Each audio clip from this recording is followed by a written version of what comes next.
여러분 안녕하십니까? GTN 뉴스입니다.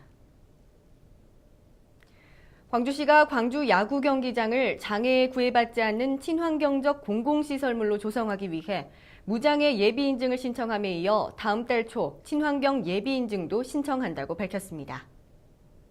광주시가 신청한 장애물 없는 생활환경 인증자는 사회적 약자가 도로와 공원 등을 이용할 때 불편을 느끼지 않고 안전하게 생활할 수 있도록 설계 시공해 인증을 받는 것으로 최우수 등급, 우수 등급, 일반 등급으로 구분돼 있습니다.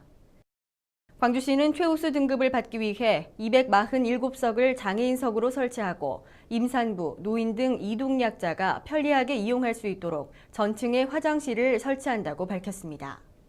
또한 약 2,000톤 규모의 우수조 설치 등을 골자로 한 친환경 예비 인증을 신청해 광주 야구 경기장이 미래지향적 공공시설물의 모델이 될 수 있도록 할 계획입니다. 지하 2층, 지상 5층, 22,102석 규모로 건립되는 광주 야구 경기장은 내년 말 공사가 마무리될 예정입니다. 광주시가 시내버스 이용 시민들의 교통정보 시스템 이용 불편을 해소하기 위해 시내버스 운행정보 시스템에 대한 일제 점검을 실시했습니다. 점검 결과에 따르면 총 325대 가운데 표출장애는 7대, 부팅장애가 4대, 밝기 미흡 28대, 외관 불량이 4대였으며 282대가 사용에 이상이 없는 것으로 나타났습니다.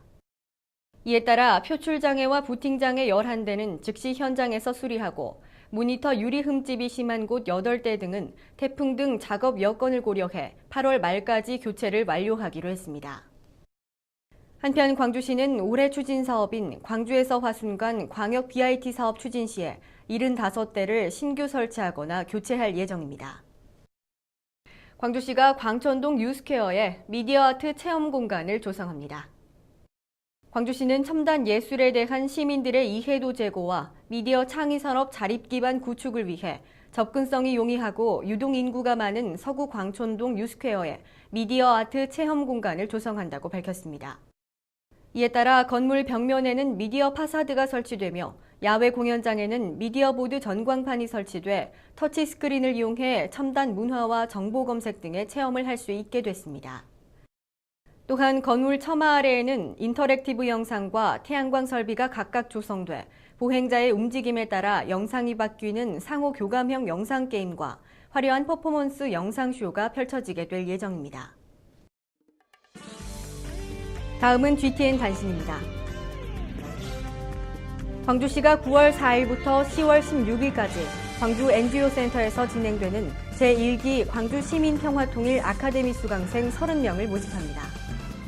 이번 아카데미는 남북교류 전망과 평화통일에 대한 시민 공감대를 형성하기 위해 마련됐으며 9월 30일까지 광주시 홈페이지에서 신청서를 다운받아 광주 평화통일교육센터에 팩스나 이메일로 제출하면 됩니다.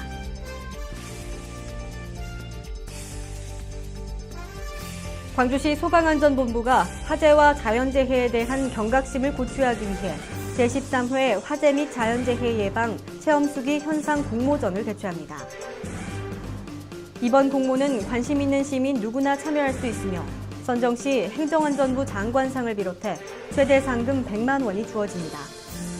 신청 희망자는 생활 속에서 실제 겪은 자연재해 예방 사례와 안전을 위한 제안 등을 9월 16일까지 작성해 한국화재보험협회 담당자 이메일로 제출하면 됩니다.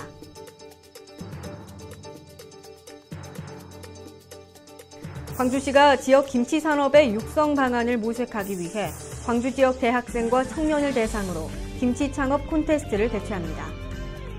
2012년 7월 7일을 기준으로 광주시에 주소를 둔 만 17세 이상 39세 이하 시민은 신청 가능하며 제조업, 온라인 쇼핑몰 등 김치를 소재로 한 모든 창업 분야에 접수가 가능합니다. 신청 희망자는 오는 9월 19일부터 21일까지 관련 서류를 구비해 시관광진흥과로 신청 접수하면 됩니다.